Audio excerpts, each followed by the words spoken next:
peut-être qu'on va faire un premier tour de table, déjà pour se présenter. Donc je vous cède tout de suite la parole. Juste votre nom, je sais qu'il est sur le programme, mais c'est plus agréable de l'entendre à voix haute. Et puis on se fait un premier tour, et puis après on va passer aux questions et aux discussions. Moi c'est Simon, je suis co-créateur du jardin collectif du Champ à Loup et ex-référent jardin. Moi je suis Marie Callier, je travaille à la ville de Paris et je suis en charge du suivi des jardins partagés plus précisément, et sinon je travaille avec l'équipe de la maison du jardinage qui s'occupe plus généralement de tous les sujets liés à la végétalisation participative. Okay. Et moi, je suis Stéphanie Gentil, je suis membre d'une association de jardins partagés dans le 18e à la Goutte d'Or, qui s'appelle la Goutte Verte, membre du collège depuis 6 ans. Merci beaucoup. Et donc, ce que je voudrais, alors c'est quelque chose qu'on a déjà ouvert comme une brèche en introduction, mais la question qu'on pourrait se poser, c'est pourquoi ces pratiques de jardinage sont-elles spécifiquement intéressantes pour transformer le territoire, pour initier des dynamiques d'engagement qu'on ne voit pas, par exemple, autour du climat, ou qu'on ne voit pas autour d'autres questions peut-être plus abstraites. Donc, je ne sais pas lequel d'entre vous peut, à partir de son expérience et de sa pratique, nous commencer à répondre à cette question.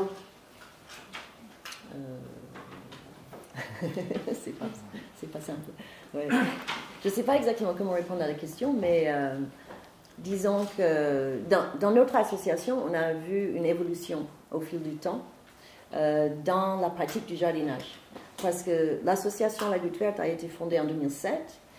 Et au début, il y avait vraiment un militantisme parmi les adhérents.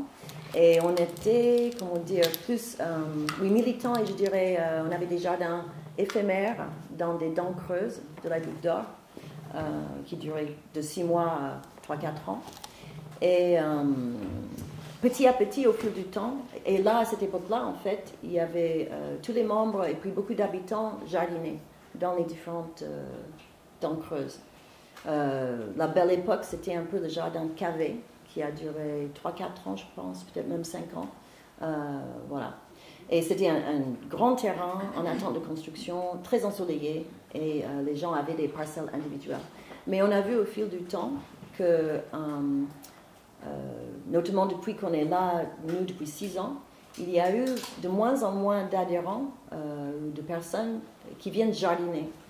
De plus en plus, les gens se désengagent du jardinage et s'orientent vers un intérêt porté sur le compostage, ça oui, ou nos activités, toutes les activités artistiques, culturelles, musicales qu'on peut organiser.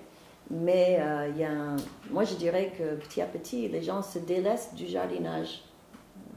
C'est ce qu'on a constaté, nous, au fil du temps. Il y a plusieurs explications à ça. Une explication pourrait être que les gens qui viennent jardiner chez nous, il n'y a plus de parcelles individuelles.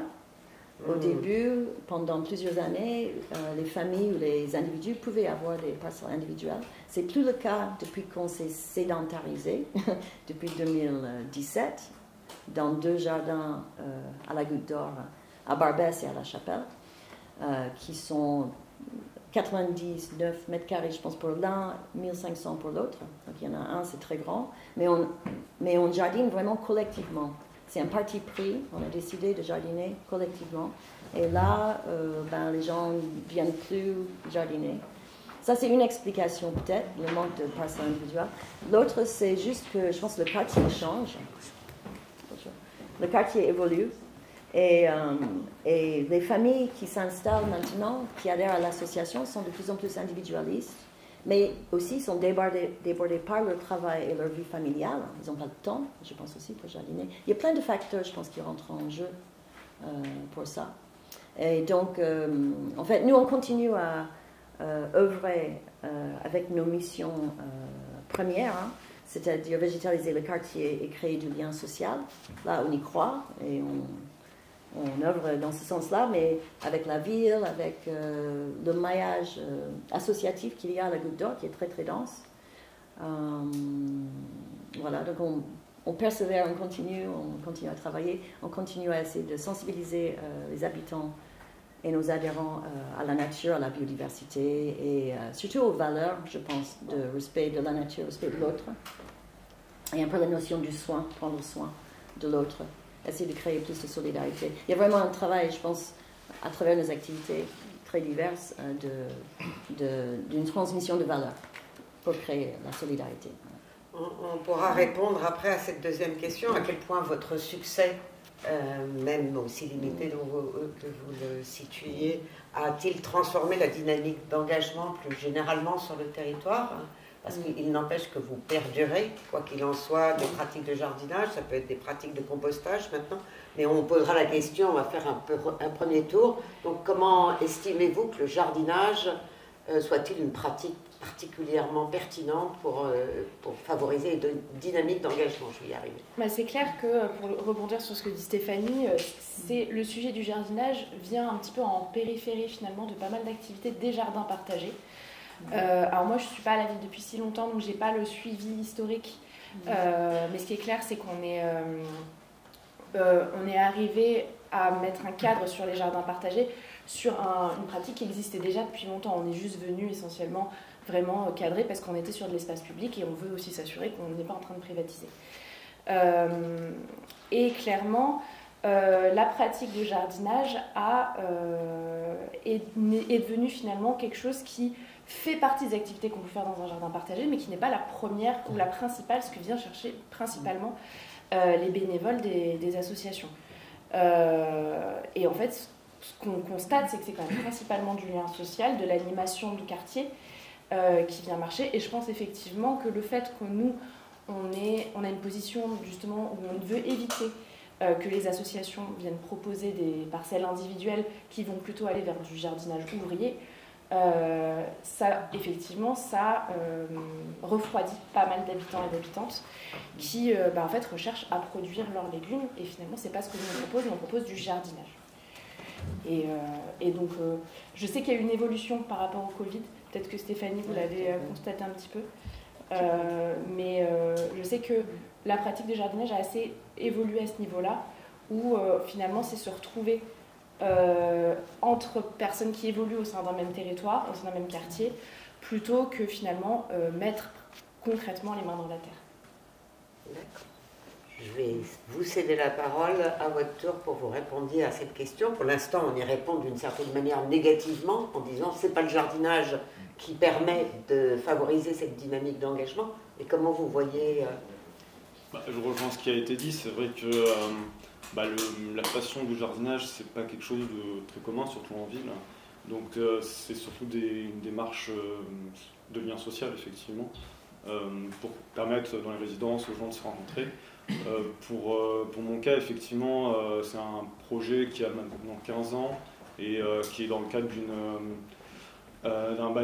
d'une résidence de 84 logements d'un bailleur social de Paris Habitat, dans le 18e, vers Porte de Saint-Ouen. Et c'est vrai que il y a 15 ans, il y avait absolument rien. C'était vraiment les parties communes vertes étaient vraiment délaissées. Et c'était l'occasion effectivement d'avoir un projet très concret pour les gens.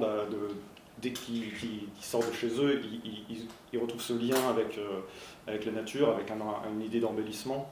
Et c'est finalement l'écologie, quoi. Merci beaucoup. Alors, je suis désolée, vous êtes arrivé un peu en retard. Donc je m'excuse. Non, je vous en prie.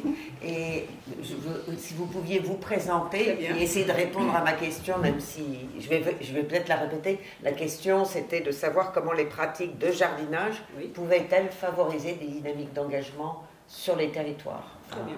Voilà. Alors, bonjour à tous. Je m'appelle Estelle Pierre. Je suis habitante de la Porte Montmartre et amicale de la rue Gérard de Nerval. J'ai remarqué qu'il y a peu de rencontres et d'échanges entre les habitants de mon quartier et que les personnes sont peu sensibles. La sensibilité sur le sujet de l'environnement, il manque un espace ouvert et pour se rencontrer. J'ai vu que dans mon immeuble, il y a un espace de rencontre pour favoriser la mixité sociale, les rencontres culturelles et les intergénérationnelles où les habitants pourraient cultiver collectivement dans le respect de l'environnement.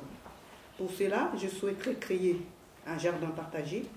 Donc j'ai essayé avec l'association Asteria, qui serait ouvert à tous, un lieu convivial pour partager avec les autres. En plus de cultiver collectivement, nous souhaitons développer des ateliers pédagogiques sur les utilisations de circuits courts au fait de la petite jardinage, et puis juste pour me faire la main, pour donner envie aux citoyens, aux habitants de l'immeuble de profiter et de participer. Alors, l'espace est là, l'envie est là, et puis Paris Habitat peut-être, comme ils nous ont dit qu'il y avait des travaux d'ascenseur, pour l'instant, c'est qui met un frein à cette situation. D'accord, donc pour l'instant, l'association n'est pas encore en place pour pouvoir jardiner concrètement. Si, il est en place, mais il y a un petit frein par rapport à certaines difficultés que je viens juste de citer. Et surtout, on a fait un projet avec Asteria et qu'on voudrait sensibiliser davantage de personnes pour dire que c'est vraiment pour faire avancer dans la biodiversité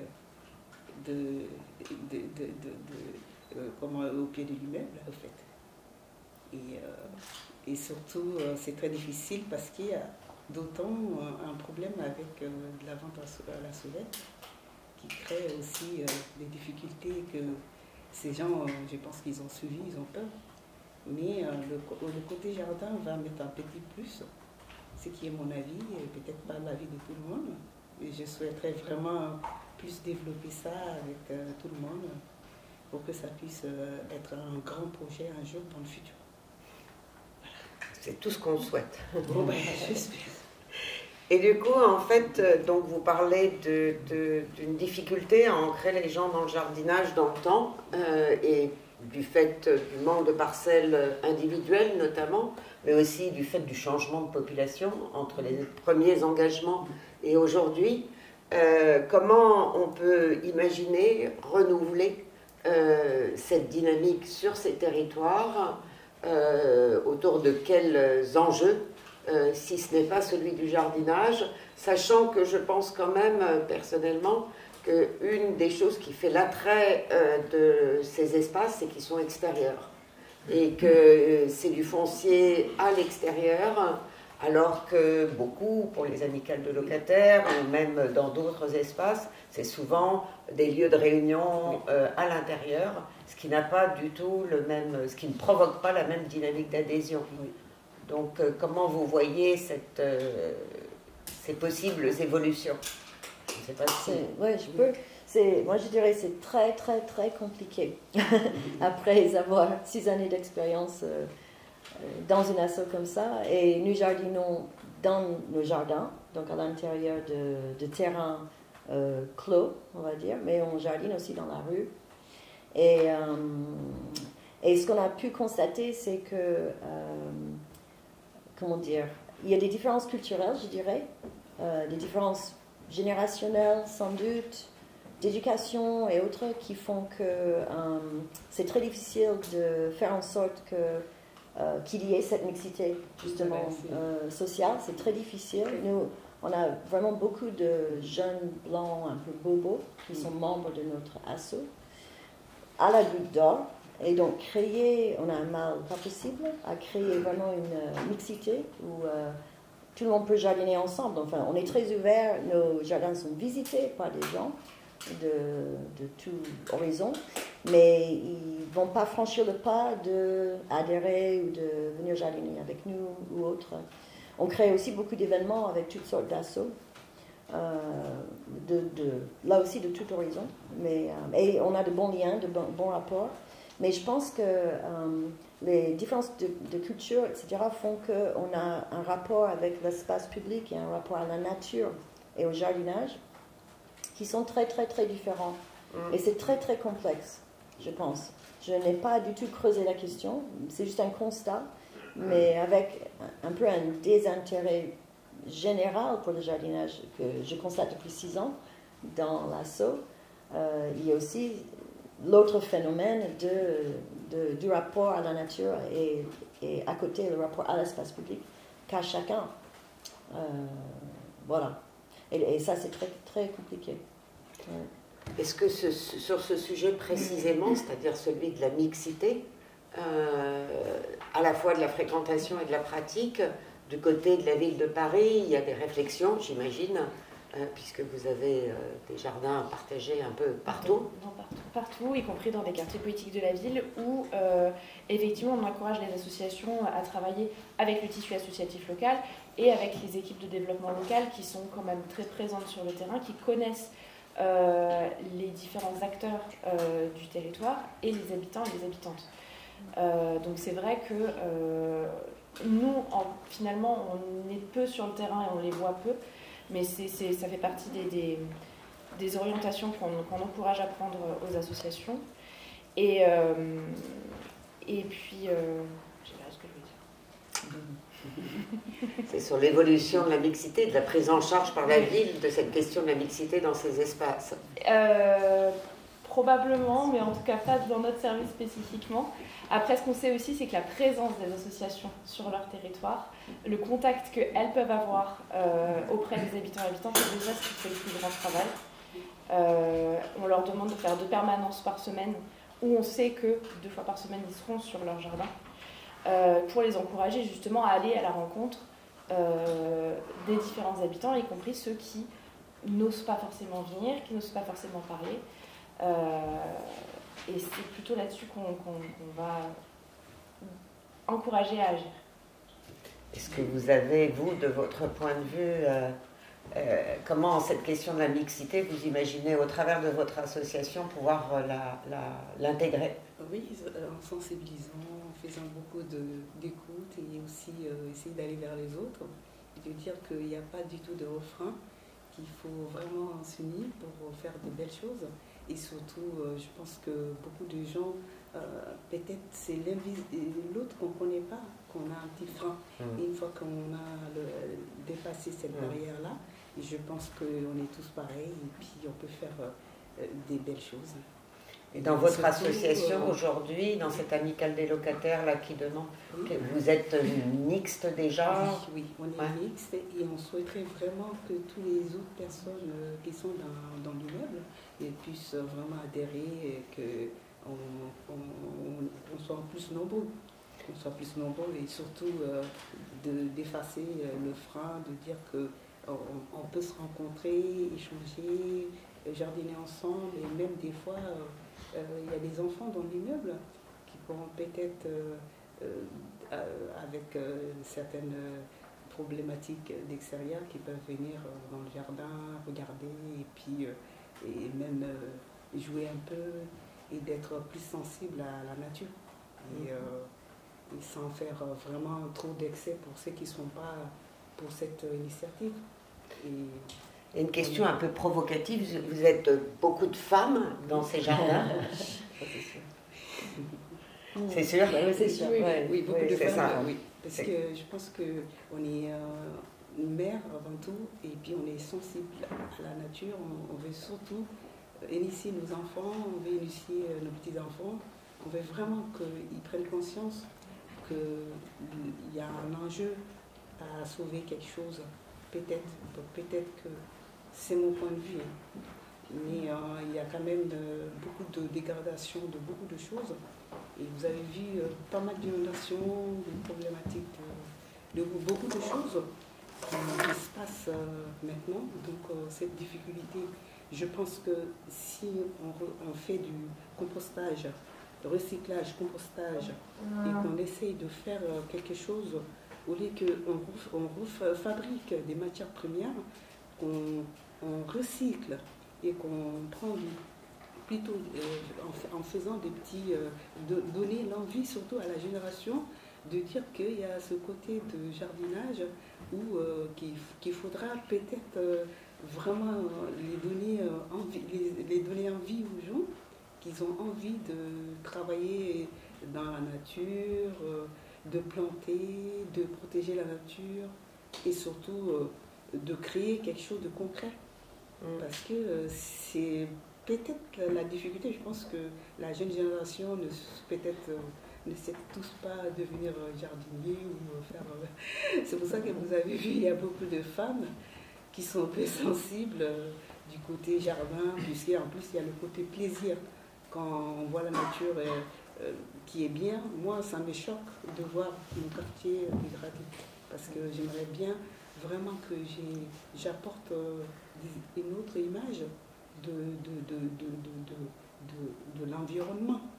Moi, ça me choque quand je sors de chez moi et je pense que peut-être chacun a sa sensibilité de voir qu'on est inondé par des vendeurs et qu'il y a de tout et qu'après on nous déjette tout et que nous, de notre côté, même si on fait des belles choses, vraiment, est-ce que ça sera visible? Mais je voudrais que toutes les femmes dans l'immeuble, vraiment qui montrent qu'on peut faire des belles choses à l'intérieur et que peut-être un jour l'extérieur aussi va être belle. Voilà. Croisons les doigts. Hein. Excusez-moi, est-ce que vous pouvez parler avec le micro parce que je ne suis pas sûre que tout le monde entende bien. Très bien. D'accord, ok, on va prendre le micro, donc je vais vous tourner vers vous, Simon. Vous prenez celui-là. Alors, attendez, donc on est passé du jardinage comme pratique qui incite aux dynamiques d'engagement à la question de la nature. Vous l'avez vu dernièrement, c'est-à-dire que c'est pas tout à fait la même chose jardiner pour faire des légumes ou faire de l'alimentation et puis tout d'un coup se préoccuper de nature. Comment ce mouvement-là s'est fait et comment au sein de cette association vous avez traité de ces questions de mixité autour de ces questions? Effectivement, c'est un sujet super important. Il y a des problèmes de mixité sociale, comme on l'a dit, donc population plutôt blanche, mais aussi de genre, effectivement beaucoup de femmes, mais que ce soit dans le projet jardin ou projet généralement dans l'association, c'est à mon sens, peut-être une échelle trop petite pour que certains hommes s'intéressent. Et aussi un plafond de verre générationnel. L'âge moyen, plutôt quinquagénaire, retraité, vraiment une catégorie de la population qui a plutôt du temps à consacrer à ce genre d'activité. Donc malheureusement, les jeunes sont peu présents. Au sein de l'association, on avait vraiment cette démarche finalement politique, aussi de vouloir ouvrir nos initiatives aussi avec les gens du quartier, parce que nos logements correspondaient plutôt à du social intermédiaire, et autour, il y avait davantage social, quoi, plus populaire. Et donc on a créé des liens avec des associations locales, organisé des événements, essayé d'ouvrir donc la résidence, les accès, tout ça, pendant ces événements, pour faire venir vraiment cette mixité-là. Mais après, sur l'implication des projets en eux-mêmes, dans la partie administrative, organisationnelle, c'est très délicat, effectivement, de créer une vraie mixité, quoi. Et du point de vue du genre, enfin, si, comme vous êtes un jeune homme blanc, incontestablement, je me disais, quelle est votre dynamique, votre récit personnel dans cet engagement? Effectivement, moi j'ai vécu une partie de mon enfance dans cette résidence-là, et mes parents étaient donc dans l'association en tant que président et chargé de communication. Donc il y avait cet engagement-là qui était fort, et aussi vis-à-vis de mes valeurs politiques. C'était l'occasion un peu d'exprimer ma passion pour le jardinage et en même temps mon envie de créer du lien générationnel, social. Très bien. Alors, vous m'entendez? En fait, il n'y a pas besoin, moi j'ai une voix forte. En fait, on est à un moment, un peu un tournant de ces questions d'aménagement urbain. Et la question du verdissement des villes est toujours une question extrêmement importante, alors à la fois pour les villes, mais aussi pour les territoires de manière plus générale. Et pour le coup, une question qu'on peut se poser, qu'on peut vous poser, à partir de vos pratiques, c'est de se dire comment on peut monter comment on peut mobiliser plus autour du verdissement de la ville. Quelles sont, à partir de vos expériences, je ne sais pas comment on dit en français, on va dire à force de lire de l'anglais, ce qui peut inciter les personnes à s'engager. Et on le voit, par exemple, je travaille beaucoup sur les cours d'école et le verdissement des cours d'école. Et on a un problème d'engagement dans ces cours d'école, y compris d'ailleurs de la part des enseignants qui font cours dans leur classe et qui ne vont pas se mêler de jardinage dans la cour. Donc il y a à la fois une demande générale de verdissement de la ville, hein, ça ressort systématiquement, et en même temps une difficulté à l'engagement citoyen sur ces questions. Est-ce que vous avez quelques idées? Par exemple, vous maintenez l'association et vous vous dites il faudrait recruter plus largement. Comment on fait? Qu'est-ce qu'on imagine?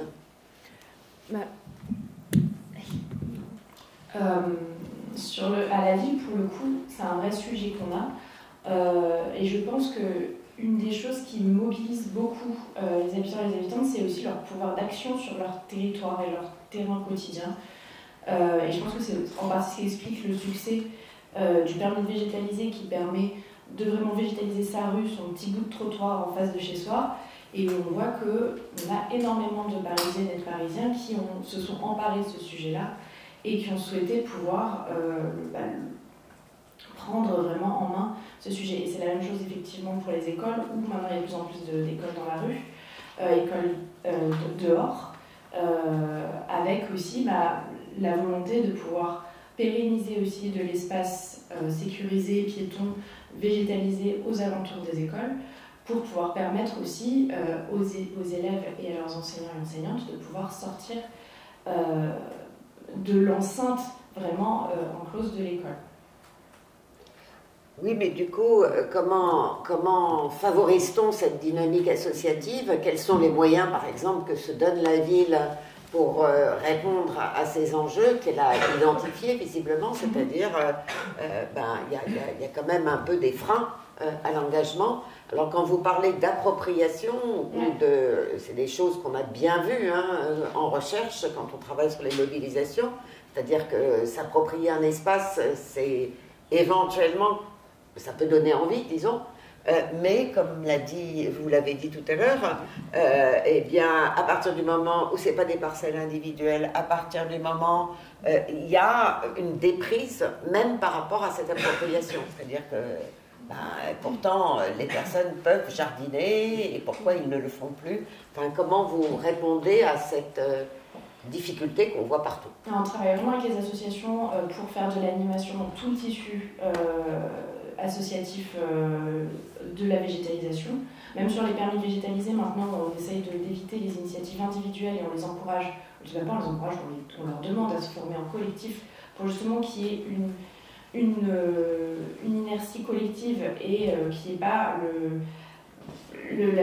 l'intérêt qui se délite finalement aussi d'être seul à jardiner. Et après, en fait, c'est aussi le rôle de la maison du jardinage, de travailler avec à la fois les associations, les mairies d'arrondissement et les agents de la ville, et tous les individuels particuliers de la ville de Paris, de la ville et même de la région, qui s'intéressent au jardinage, pour essayer de faire de la sensibilisation, montrer aussi comment est-ce qu'on peut, quels sont les enjeux de jardiner et de se mobiliser ensemble. Et c'est clair, on a les moyens qu'on a avec une petite équipe et beaucoup d'habitants. Et c'est pour ça qu'on s'appuie énormément en fait, sur les associations qui sont plus nos partenaires en fait, qu'autre chose.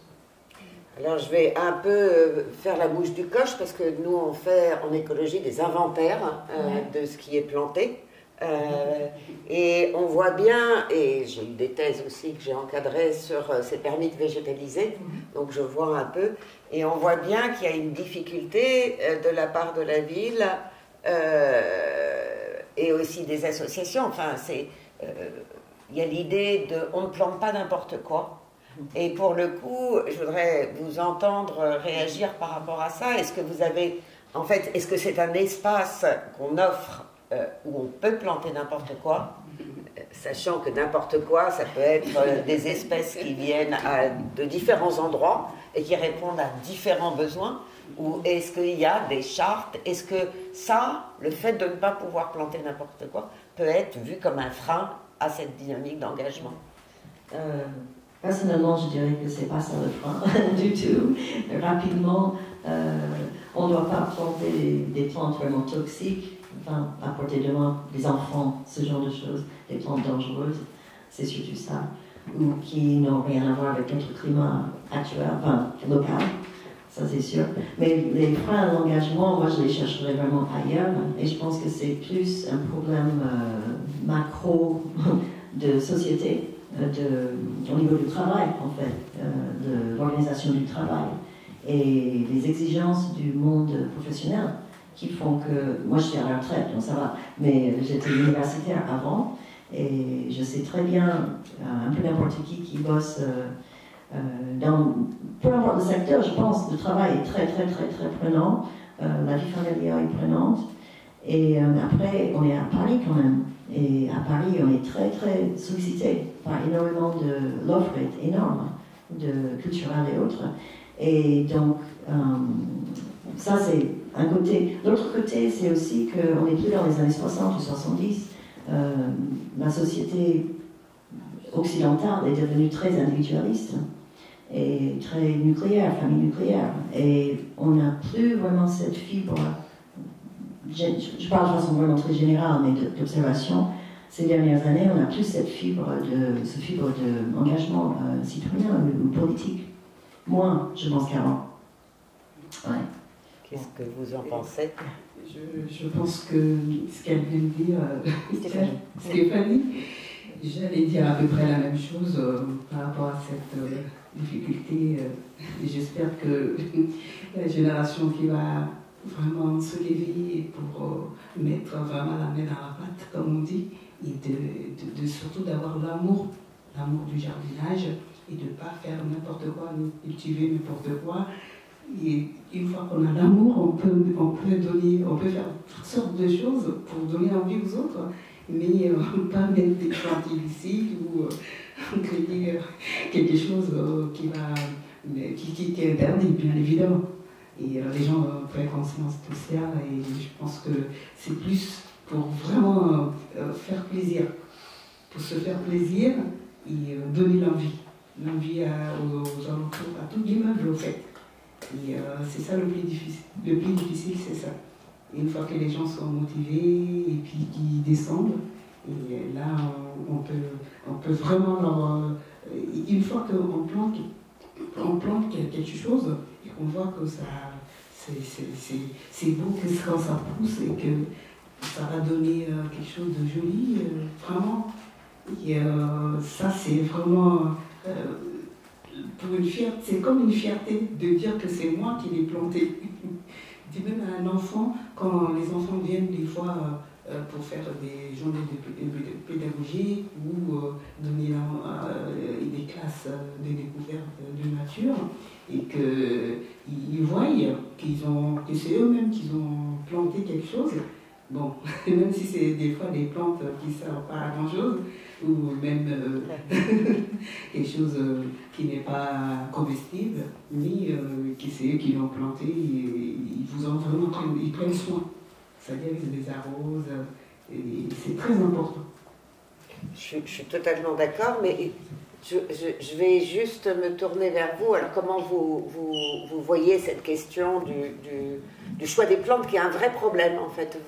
Peut-être parce qu'on a une liste et une palette végétale qui est très contrainte dans le milieu scolaire, et que, en fait, s'engager autour de la plantation et du jardinage, ça suppose aussi de ne pas planter n'importe quoi.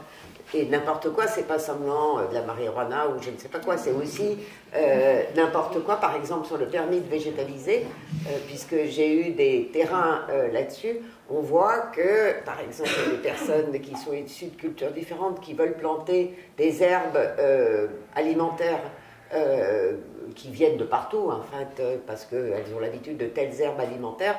Des fois, le service écologie urbaine de la ville aimerait mieux que ça soit des plantes locales, parce que ça répond à sa charte. Donc il y a un peu une contradiction là sur cette question de s'investir sur le jardinage, mais pas n'importe.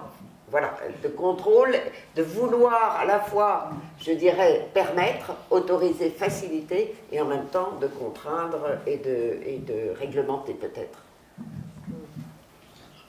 Je pense que le souci, c'est surtout planter des plantes adaptées aux contraintes, parce que c'est souvent dans un milieu urbain, c'est souvent des endroits peu propices, très à l'ombre, dans terrain sec, des trucs comme ça, et finalement ça limite un peu la palette végétale, mais après il y a toute une diversité de plantes qui existent, quoi. Et nous, le jardin fait à peu près 200 mètres carrés, il y a 150 cultivars différents, quoi.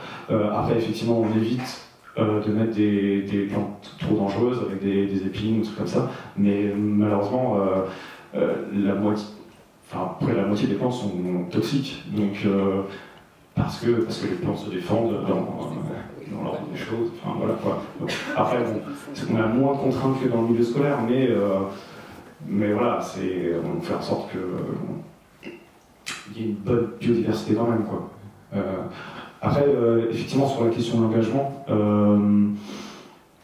il y a à mon sens un frein qui est réel, c'est la flemme. C'est-à-dire que, par exemple, dans mon cas, on était très peu à guider le projet, et donc les gens voyaient que le projet fonctionnait, et donc il n'y avait pas d'engagement réel de leur part.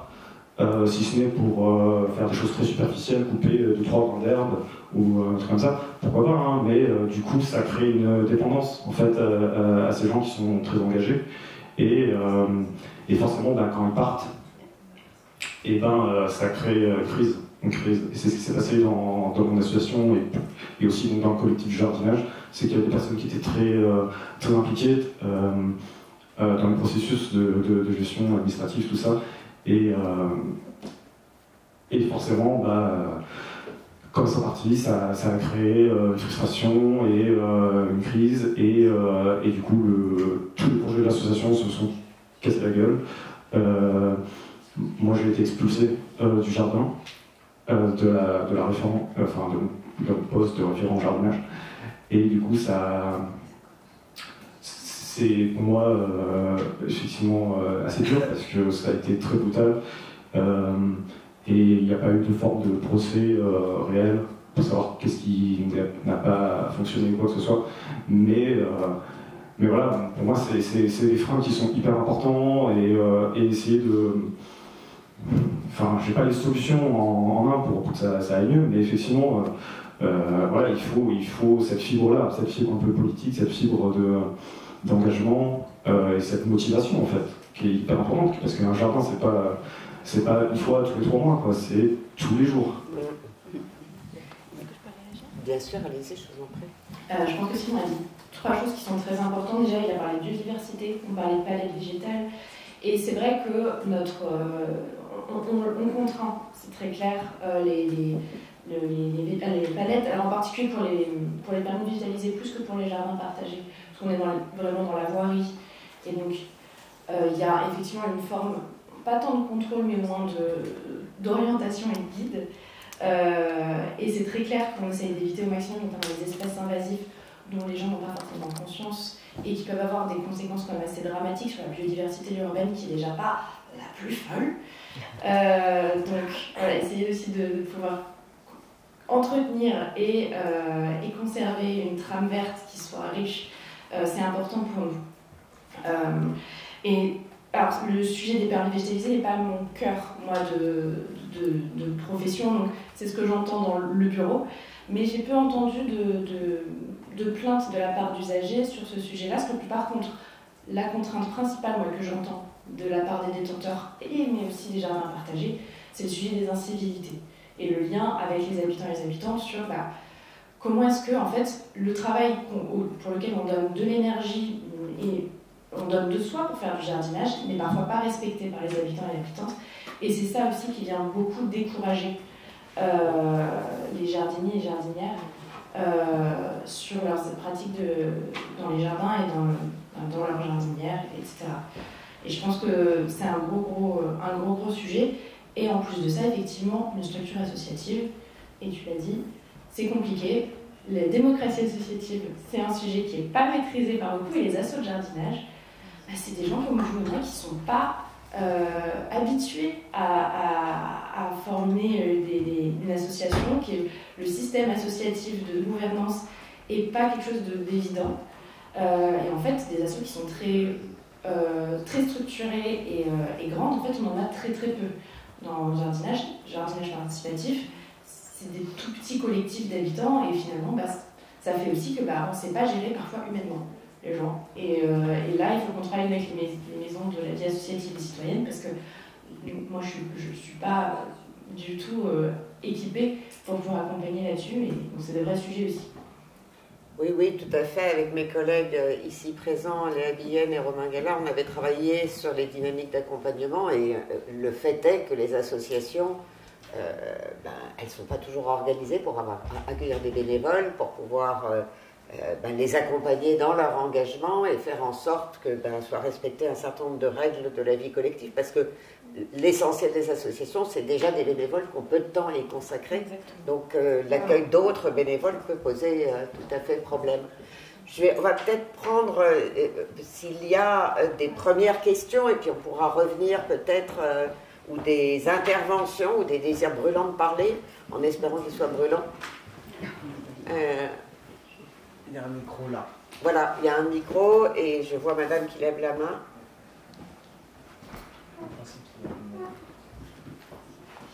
Oui, merci. Bonjour, Karine Movilly, le mouvement des régies de quartier et de territoire.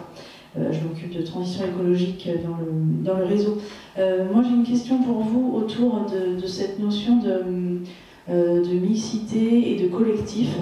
C'est une question un petit peu provocatrice, mais c'est pour lancer le débat. C'est pourquoi est-ce que les plus pauvres devraient toujours être en collectif, pendant que les plus riches peuvent et souhaitent rechercher des lieux privés et privatisés. C'est une question qui m'interroge par rapport au jardin, parce que c'est vrai qu'on a cette question des jardins familiaux, qui sont des parcelles individuelles, qui étaient très pratiquées avant, et puis depuis une vingtaine d'années, on va de plus en plus vers les jardins partagés, et on voit aussi la limite de ces formules. Donc, qu'est-ce qu'il en est par rapport à ça? Est-ce qu'on est en train de prendre la bonne direction en voulant tout le temps favoriser la mixité, le collectif, etc. Alors que peut-être chacun a de façon légitime envie de son bout de jardin. Donc voilà, c'est autour de cette question, puisqu'on sait que dès qu'il y a un collectif, en fait, des logiques de domination se remettent en place, et que finalement, c'est ceux qui ont les codes qui vont finir par prendre les décisions. Donc voilà, je lance cette question de la réflexion autour du choix parcelle individuelle, jardin partagé. Est-ce que ça ne doit pas être réinterrogé pour pas tomber dans cette injonction faite aux moins aisés de se réunir? Moi, je répondrais personnellement au contraire, que non, il faut œuvrer pour le collectif. Et ça, je vois ça en fait face au changement climatique et aux grands défis politiques qui nous font face là. Je pense à Trump, bien sûr, l'extrême droite. Et on a vu pendant le Covid, en fait, dans le 18e, 19e, un groupe, une association qui s'appelle Quartier Solidaire, qui distribue des petits-déj aux migrants. Les gens de cette asso ont créé un carnaval dans le nord-est parisien, justement pour créer plus de solidarité face aux défis de, j'allais dire demain, mais c'est aujourd'hui. Et là, moi, je dirais au contraire, il faut plutôt œuvrer dans un esprit collectif, que les gens apprennent qu'est-ce que c'est de se souder et de travailler ensemble. Malgré les difficultés, qu'on s'améliore, alors et on travaille mieux ensemble, mais qu'on ne lâche pas de collectif, je pense que c'est très important. Donc moi, je m'inscris vraiment en porte-à-faux par rapport à ce que vous dites, je pense. Ceci dit, pour comprendre ce que disait Madame, ça ne concernait pas de dire il ne faut pas être en collectif, mais pourquoi seuls les pauvres doivent-ils impérativement être en collectif? Oui, il y a ça aussi. Je vais répondre d'une façon très bateau finalement, qui est qu'on gère de l'espace public. Et donc de l'espace public, on ne peut pas l'individualiser et le privatiser. Donc c'est pour ça que nous, on demande à ce qu'il y ait du collectif, pour évidemment plein d'autres raisons, mais c'est vrai que des parcelles individuelles viennent donner aussi des pratiques d'appropriation privée et donc de fermeture. Au-delà de ça, ce qu'on a constaté aussi au cours des 20 années justement où on a suivi les jardins partagés, c'est qu'en fait ceux qui sont entièrement collectifs ont un fonctionnement qui finalement marche beaucoup mieux. De manière générale, ils sont beaucoup plus solides en termes de groupe. En fait, une parcelle individuelle, il y a une image d'un accès à quelque chose qui est à soi et qui est finalement beaucoup plus idéalisé que ce qui est concrètement où finalement on se retrouve seul et où on partage moins. Et en fait, on constate dans les jardins partagés qu'il y a énormément d'abandon des adhérents qui justement accèdent à une parcelle individuelle et qui finalement finissent par ne plus venir parce qu'ils n'y trouvent pas d'intérêt finalement, ou en tout cas moins que dans une pratique collective et partagée. Est-ce que vous désirez intervenir sur cette question ou vous?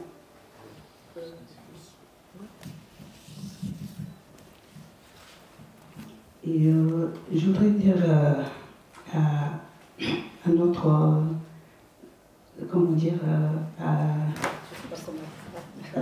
je ne sais pas comment elle s'appelle, et je pense qu'il faut inciter vraiment les personnes qui ont les possibilités d'aider. Il faut vraiment aller les voir et puis expliquer. Et cette difficulté, je pense que nous avons tous rencontré ça. Je vais partager ma petite expérience. Je vais vous parler de toute la difficulté que j'ai pu avoir, la possibilité de commencer à essayer de jardiner parce que j'avais vraiment cette envie. Je pensais qu'en commençant, j'allais avoir toutes les possibilités qui allaient me tomber dans la main. Mais ça n'a pas été le cas. Et je me suis fait vraiment beaucoup de gens qui m'ont dit non, pourquoi tu fais ça, pourquoi, mais ça ne me décourage pas. Parce que dans la vie, je pense qu'avec vraiment l'envie, on peut faire tout. Et même si on n'a pas les moyens, on les trouve. J'achetais mes petits paquets de grains, de fleurs que je plante chez moi, je sème moi-même. Et quand je vois que ça pousse, et ben, j'ai envie de le planter où je trouve dehors. Si vraiment je vois un espace, moi je le mets. Mais je pense que ça ne fait pas plaisir, peut-être comme on est dans des structures un peu qu'il faut que tout soit fait dans les règles.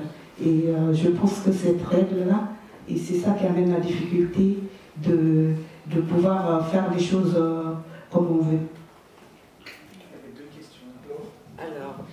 Alors moi je voulais à la fois poser une question et en même temps rappeler que pour beaucoup de gens dans les quartiers pauvres, puisque moi je fais partie de Montmartre en action et donc je vis à Porte Montmartre, l'écologie c'est souvent punitif. C'est-à-dire c'est le chauffage à 19 degrés, donc pour les enfants et les personnes âgées c'est terrible. Maman j'ai dû lui racheter un petit radiateur parce que 19 degrés c'était pas possible pour elle, elle a bientôt 80 ans. C'est des contraintes, c'est aller vider vos poubelles à des endroits différents, vos déchets alimentaires, c'est aussi quand vous achetez une machine à laver, il y a une taxe, il y a des taxes à droite, à gauche, il y a plein de choses comme ça, et en fait petit à petit on se rend compte quand on parle aux gens qui n'ont pas beaucoup d'argent, que l'écologie, vous leur dites, dans 10 ans il fera 50 degrés à Paris. Oui, c'est dans 10 ans, c'est mes petits-enfants qui verront. Moi, aujourd'hui, j'ai du mal à finir les fins de mois, vous voyez. Quand on dit, il ne faut pas mettre de climatisation, alors qu'on a des vieux bâtiments où déjà il fait, je peux dire 50 degrés, mais déjà il fait 35 degrés dans les salons, dans les chambres. Oui, tant pis, ça va nous coûter cher en électricité, mais on achète un climatiseur parce qu'on va dégouliner toute la journée. Et voilà, et c'est pareil à la télé, on voit plein de pubs où ils disent il ne faut pas faire ceci, il ne faut pas faire cela, c'est interdit de faire ça. Et vraiment, je ressens, moi aussi je le ressens petit à petit, parce que moi j'ai investi, si vous voulez, dans des... alors je vais mettre la marque, mais dans des Tupperware, je vais acheter des trucs en verre, je vais en vrac, pour ne pas utiliser des plastiques, tout ça. Mais ça reste un investissement et une organisation aussi à faire. Et il y a des gens, ils ont vraiment autre chose à penser. Je vois, on a un problème avec, on reviendra tout à l'heure, mais avec les bifins. Pour qu'ils puissent faire partie du groupe des bifins, il faut qu'ils déboursent 5 € à l'année. Vous vous rendez pas compte que des fois, il y a des gens, 5 €, pour eux, c'est un week-end entier de vente à la sauvette. Voilà, il y a des gens vraiment qui sont à 5, 10 € près. Et quand vous leur parlez d'écologie, mais vraiment, il faut dire, je m'en fous. Voilà, clairement. Voilà. Et donc, c'est pour ça, on parle de jardin, de choses comme ça. Et c'est vrai que ces gens-là, à la limite, ça pour les intéresser, s'ils peuvent récupérer des tomates, des concombres, des carottes. Mais sinon, mais ça aussi, c'est pareil. Ils voient que le côté nuisance, puisque vous en parliez tout à l'heure, que le côté il va y avoir du bruit. Ils vont nous prendre notre bout de jardin, là où on peut regarder tranquillement sans voir les voitures passer, on peut regarder l'herbe pousser. Et vraiment, je voulais attirer l'attention sur ce fait que il faut penser aussi aux gens qui n'ont pas beaucoup d'argent. Et aux gens qui se disent tous ces gens là à la mairie, excusez-moi, c'est pas une attaque personnelle, hein. Ils voient ça de leur fenêtre et ils voient pas que moi mes fins de mois sont vraiment très difficiles. Je vais au travail, toute l'année je bosse et j'ai l'impression de payer. Et moi j'ai aucun rendu, aucun côté positif. Et surtout quand on vit à Port-Montmartre, que comme le disait Estelle, il y a les vendeurs à la sauvette qui nous détruisent vraiment le quartier. Dès qu'on met un bac à fleurs, il est rempli de déchets. La vie est extrêmement dure et l'écologie, on a du mal à l'entendre. Voilà. Merci. Je ne sais pas si ça appelle à des réponses ou des commentaires, si vous le désirez. Je ne sais pas. Oui, c'est un peu dire, c'est un problème de riche, quelque part. Ouais. Et je comprends complètement. C'est sûr que quand on est tous dans une optique de survie, au jour le jour, l'écologie, c'est loin. J'ai pas vraiment de réponse à ça, juste pour dire que, ouais, on comprend bien.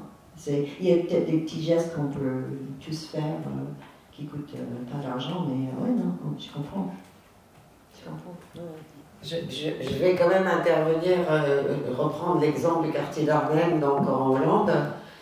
Au départ de ce quartier, parce que je trouve que c'est un exemple particulièrement intéressant. C'était pas des gens riches qui avaient planté des jardinières, c'était pour repousser les dealers. En fait, c'était un quartier proche de la gare, et au contraire, ils ont utilisé, à l'époque, on est dans les années 70, donc une autre époque, effectivement, le végétal comme une arme pour transformer le quartier.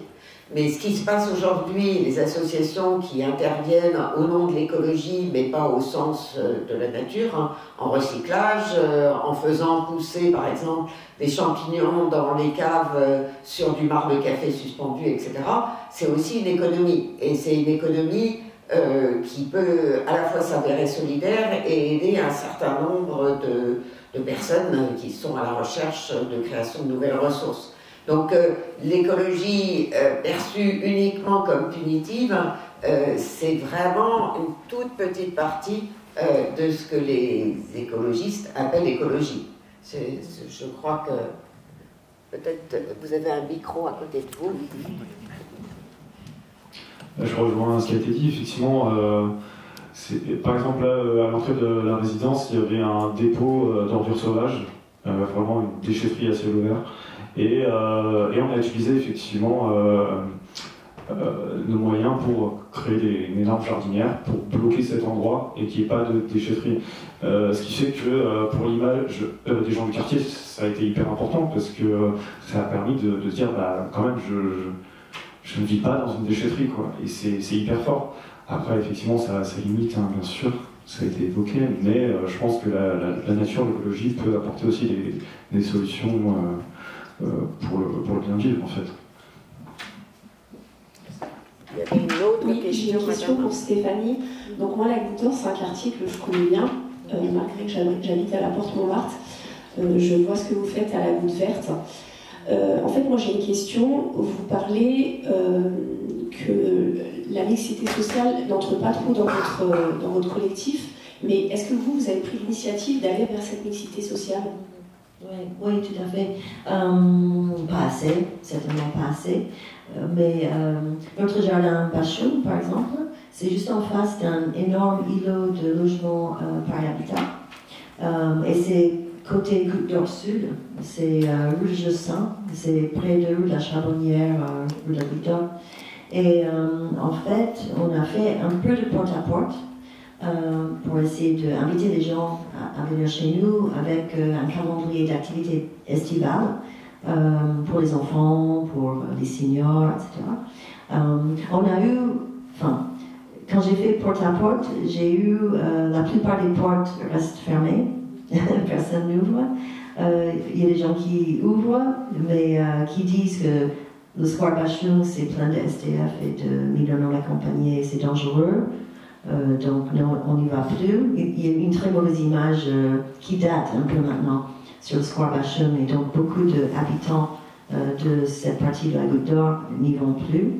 C'est très difficile de changer une image qui reste.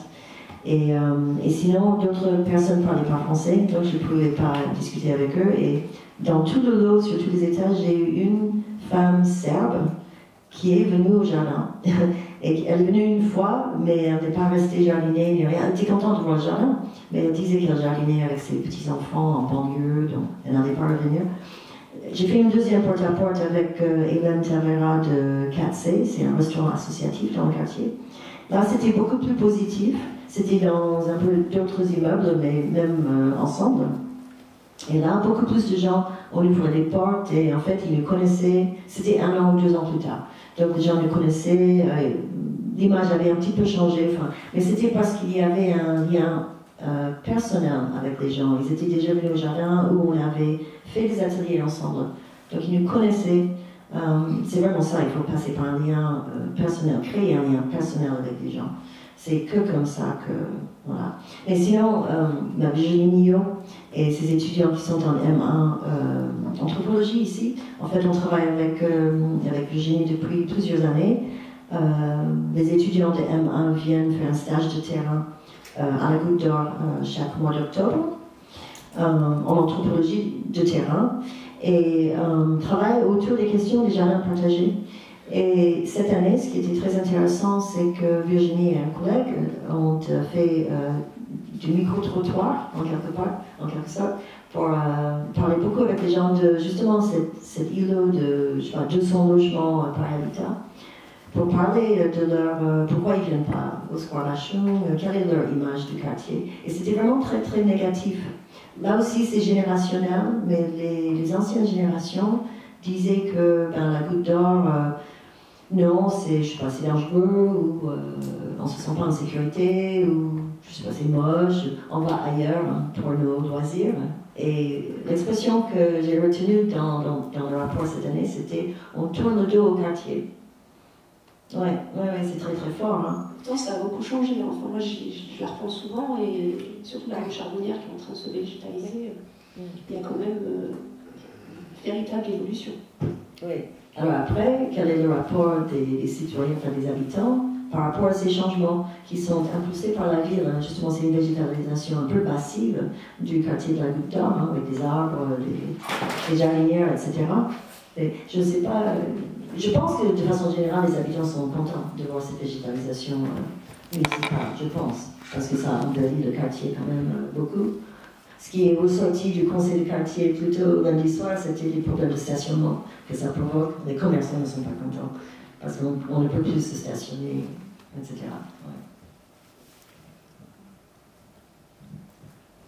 C'est une question. C'est une question à commentaire. Non mais moi, en fait, je suis assez frappé parce qu'on a l'impression d'entendre qu'il y a une injonction en fait à végétaliser. Il y a plein de dispositifs où on dit il faut végétaliser sa rue, ou en tout cas on a la possibilité de le faire. Et en même temps, moi, en tout cas dans les cas que je connais, en fait, il n'y a pas vraiment d'envie, quoi. Donc il y a une offre de végétalisation. En fait, c'est possible de le faire. Et en même temps, ça ne rencontre pas forcément son public comme les dispositifs participatifs, où il y a une offre pléthorique, mais finalement, bon, est-ce qu'il y a vraiment une demande là-dessous, quoi? Alors, il y a deux Bonjour, moi je travaille à la ville de Paris aussi, au service politique de la ville justement. Et il y a une question qui tourne un petit peu dans ma tête depuis le début de cette table ronde, un peu provocatrice, qui est mais en fait pourquoi jardiner? Pourquoi faire ça? Pourquoi ces initiatives? J'ai plein de réponses bien évidemment à cette question, mais je pense aussi, alors peut-être que vous avez pu le faire, vous parlez de porte à porte, etc. Mais à un moment c'est aussi de se poser la question, pourquoi les gens viendraient faire du jardinage? Chacun a probablement ses raisons et des raisons différentes. Et selon de l'endroit où on se situe, selon de sa vie personnelle, etc., on ne va pas y trouver les mêmes intérêts, j'imagine. Et c'est ce que disaient mesdames tout à l'heure, en fonction aussi des difficultés qui sont traversées dans sa vie, et ben, peut-être de re-questionner aujourd'hui, si vous aviez un bout de jardin en bas de chez vous, qu'est-ce que vous aimeriez y faire? Parce que c'est une chose d'inviter à dire il y a des activités, il y a ça, on vous propose. Mais c'est toujours de la consommation finalement. À quel moment on vient pour vraiment prendre, les laisser vraiment imaginer à tout un chacun et quel que soit le milieu d'où l'on vient en fait, hein, pas forcément que des personnes des quartiers populaires. La difficulté derrière, c'est une fois qu'on nous a dit, moi si j'avais un bout de terre, voilà ce que j'y ferais, est-ce que réellement on a la possibilité d'offrir ce qui serait possible? Parce qu'effectivement, si on est face à des familles qui ont du mal à déjà boucler la fin du mois et se nourrir correctement, effectivement, peut-être que d'avoir un bout de jardin pour cultiver ses légumes, etc., ça s'entend et ça permettrait justement qu'il y ait peut-être un investissement. Maintenant, est-ce que c'est réellement faisable, réalisable? Donc voilà, c'est un peu la question que j'ai dans ma tête depuis tout à l'heure. Une dernière remarque ici. Merci. Donc, pour répondre à votre question de la mixité, évidemment, je ne voudrais pas répondre à la place de Stéphanie, qui est responsable du jardin de la Goutte Verte. Je peux quand même rajouter un élément qui fait que je suis aussi à l'initiative d'un jardin à la Goutte d'Or, donc vous devez sûrement le connaître, le jardin de la Poste de la place de la Saumore. Je ne sais pas si ça vous dit quelque chose. Et en fait, pour répondre à cette question de mixité, je peux dire que dans le collectif, évidemment, il y a une problématique due à chaque personnalité qui s'entrechoque par la différence. C'est tout à fait louable. Et pour continuer ce que disait Stéphanie, ou d'autres jardins de la Goutte d'Or entretiennent une sorte de collectif de jardins en fait et soutiennent des initiatives différentes comme le jardin de la Saumore qui lui n'est dévoué qu'à la mixité en fait. Donc en fait comme elle est une sympathisante du jardin de la Saumore, par déduction elle est ultra dans la mixité puisqu'elle soutient notre jardin. C'est ce que je voulais dire mais bon c'est un peu compliqué. Voilà. Mais je vous en prie. Est-ce que vous avez d'autres commentaires? Est-ce que je peux peut-être juste rajouter un commentaire sur mixité et autres? Ça vient toujours des recherches faites par Virginie Mignot et ses étudiants. Une de leurs premières enquêtes, c'était sur pourquoi les habitants du quartier Goutte d'Or Sud ne traversent pas le seuil du jardin, pourquoi ils ne viennent pas au jardin. Et je pense qu'il y a beaucoup d'idées que c'est pas pour nous, en fait, c'est que pour les bobos blancs, où c'est un peu privé, semi-privé, c'est que les membres de l'asso qui ont accès à ce jardin, c'est pas ouvert au public. Ça, c'est aussi notre faute parce qu'on n'a pas mis une signalétique très claire, un panneau très clair que c'est ouvert à tous, avec des horaires, etc. là dans la rue. Mais il faut vraiment rentrer déjà dans la partie publique de ce square et vers le fond, il y a le jardin partagé. Donc il faut déjà un peu faire un premier pas pour voir ça. Mais je pense qu'il y a cette notion que c'est pas pour nous, c'est pour eux. C'est une perception, je pense, qu'il faut changer. Je vais ajouter là-dessus, pour travailler dans les corps d'école, il y a des corps d'école qui sont ouvertes, le week-end y compris, de telle façon à faciliter, quand il y a peu d'espace vert en ville, le fait qu'il y en ait d'autres. Et on voit la différence selon les quartiers, c'est-à-dire qu'effectivement, dans des quartiers populaires, les gens ne franchissent pas la porte de l'école le week-end alors qu'ils le pourraient, alors que dans les quartiers plus aisés, ils le font. Donc il y a une question effectivement de sentiment de permission, d'autorisation, d'habitude. Enfin, il y a des tas de choses qui se jouent derrière sur lesquelles je pense qu'il va falloir travailler d'une manière ou d'une autre. Et puis l'autre chose, alors là je vous livre les résultats d'une recherche qui n'est pas la mienne mais avec lesquelles j'étais, c'est sur le renouveau des poules urbaines. C'est-à-dire que beaucoup de ces espaces jardinés servent aussi pour d'autres usages, notamment élever des animaux qui peuvent servir éventuellement à des repas, mais pas seulement. On observe un retour de la poule comme compagnon, notamment dans ces espaces. Donc voilà, ça m'avait intéressé de voir que dans les jardins, il n'y a pas seulement des plantes, mais il y a aussi d'autres façons de se lier à des éléments vivants. Avec malheureusement en plus le problème à Paris de la pollution. Sur les œufs. Sur les œufs, exactement, qui aussi a un peu bloqué aussi cet objectif qu'avaient certaines assos, effectivement, qui avaient des poulaillers qui se retrouvent à plus pouvoir consommer du tout. Ouais. Il y avait Simon qui voulait ajouter quelque chose, et puis après il y a 2 prises de parole dans la salle.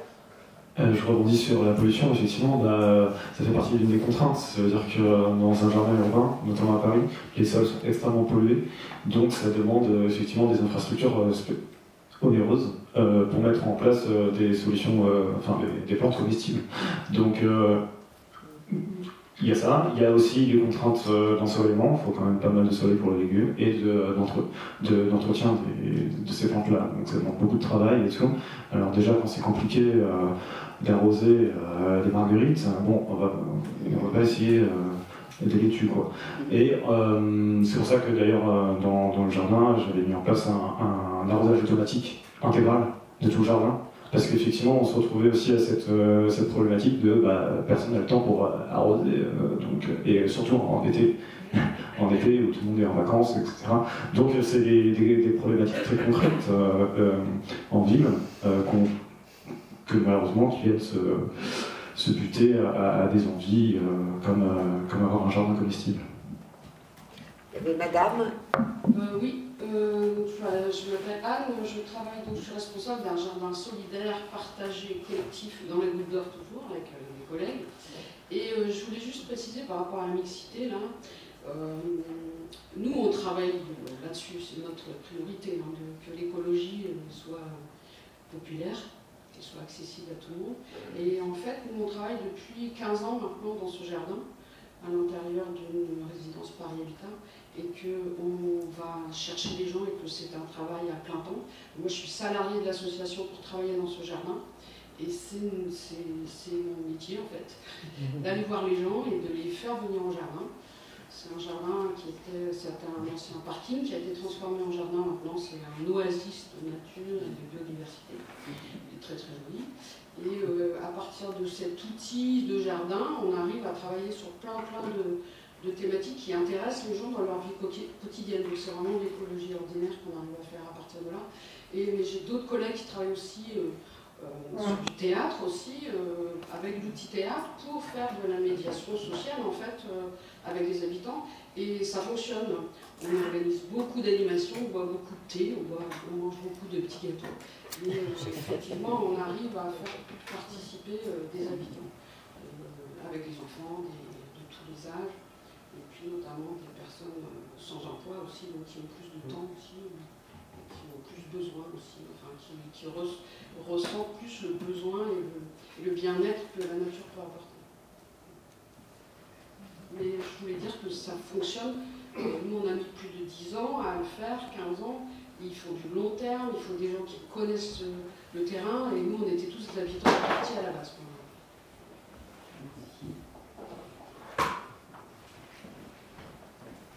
On va prendre 2 dernières interventions, parce qu'il y a mon collègue qui me fait ça. Je n'ai pas très bien compris ce que ça voulait dire. Ça veut dire que c'est en principe la fin. Bonjour, déjà merci pour toutes ces discussions qui sont très enrichissantes. Je voulais juste, par rapport l'offre de végétalisation. On s'est prouvé qu'à Paris, une rue arborée, en période de canicule, elle sera plus fraîche qu'une rue totalement bétonisée. Et je pense qu'il y a aussi différents objectifs entre végétaliser la ville et les personnes qui participent au jardin partagé. Parce que de ce que j'ai compris, les personnes qui participent sont plutôt là pour créer du lien social plutôt que végétaliser, même si ça peut être le cas aussi, mais voilà. Et il y a eu beaucoup aussi comment dire de responsable. On parlait beaucoup d'engagement citoyen, et du coup je me posais la question de la notion de responsabilité. Et est-ce qu'au final c'est vraiment la responsabilité des enseignants qui ont déjà peu de reconnaissance comme ça, de végétaliser leurs cours d'école et de eux faire des projets, etc. Pareil pour toutes les associations au final où les bénévoles c'est quand même du travail gratuit.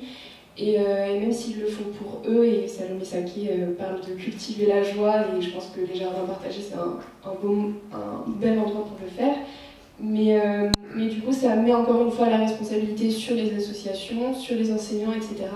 Donc moi ma question ça serait plus à qui est-ce qu'on donne la responsabilité et qui prend cette responsabilité de végétaliser les villes, parce qu'on sait que végétaliser les villes c'est nécessaire si on veut que nos villes soient vivables le plus longtemps possible. Je pense que sur la question de la responsabilité, il faut la tourner de façon différente, qui est que on ne confie pas le sujet de la végétalisation aux habitants et habitantes et aux écoles, mais plutôt on les accompagne pour leur permettre de pouvoir végétaliser s'ils le souhaitent. Évidemment que si vous ne souhaitez pas faire du jardinage, on ne va pas vous forcer à le faire et on ne va pas l'exiger de vous. On sait qu'à Paris, très peu de personnes ont des jardins. On sait que même un balcon, c'est déjà rare. Donc c'est aussi l'objectif de pouvoir permettre d'avoir un petit espace où on peut avoir un lien à la nature, parce qu'en fait, énormément de Parisiens et de Franciliens on passe ce lien à la nature, même dans les parcs et les jardins, ils n'y vont pas forcément beaucoup. Donc c'est plutôt permettre d'aller dehors et d'aller dans ces espaces végétalisés et de participer à la transformation aussi de son propre espace de vie. Plus que effectivement de confier, et d'ailleurs les personnes ne sont jamais laissées seules face à ça, on les accompagne, on est vraiment, l'objectif c'est de toujours travailler ensemble sur ces sujets-là. Et puis, pour compléter ce que vient de dire, ce que vous venez de dire, c'est les dynamiques de végétalisation. L'essentiel, c'est quand même la ville qui les fait. En fait, la végétalisation dans la ville, c'est essentiellement, en termes de surface qu'on peut calculer, c'est essentiellement la ville. Et dans les écoles, c'est pareil. Hein, c'est des coûts élevés qui sont dépensés par la ville pour justement transformer ces cours d'école, désimperméabiliser, mettre des copeaux, etc. Donc, faut pas non plus... Enfin, je veux dire, il y a de la co-construction, ou de l'essai à la co-construction, même si parfois c'est pas évident, mais c'est pas la ville qui se décharge de toute responsabilité de l'adaptation au changement climatique sur les assos et les écoles. Ça, c'est pas vrai du tout. On va pas mentir, ça aide. Clairement, on fait plus de végétalisation grâce aux citoyens et aux citoyennes, oui, c'est clair. Mais c'est à partir du moment où les habitants et les habitantes souhaitent s'investir. Une dernière prise de parole. D'accord, une dernière. Je profite pour prendre le micro. Je trouve que cette question est cruciale, et votre réponse aussi, parce que j'ai été confronté à cette problématique de comment investir l'espace public en ayant une initiative privée, enfin privée, que dire, personnelle, puisque je n'appartenais à aucune association à l'époque, où je me suis un petit peu permis de végétaliser un arbre devant chez moi, autour d'un arbre, et je n'ai pas fait de demande, et j'ai pris l'initiative de le faire de mon propre chef. Il s'avère que cet arbre est devenu un jardin, et pour répondre à la question, en fait, je dirais qu'en fait, l'initiative de la ville ou des gouvernements qui décide de végétaliser l'espace public, c'est une super initiative, mais je trouve qu'il y a un énorme retard dans la redistribution de l'espace public aux citoyens. C'est-à-dire qu'en fait, la seule solution pour moi de végétaliser la ville, c'est de responsabiliser tous les citoyens et de leur offrir l'espace public avec peut-être un référent par quartier qui organiserait tout cela de façon organisée, parce que c'est vrai que c'est assez complexe. Mais en fait, je pense que le territoire public doit être redistribué à la population. Et c'est le seul moyen de s'en sortir, puisque ça sera un espace de liberté où tous les citoyens pourraient s'exprimer ou ne pas s'exprimer selon les envies de chacune ou de chacun. Voilà. Parfait, c'est un super mot de la fin. Du coup, je vous propose... Il essaye depuis tout à l'heure de nous faire taire. Je vous propose de faire une petite pause et qu'on reprenne à 11h30. Et il y a du café et du thé.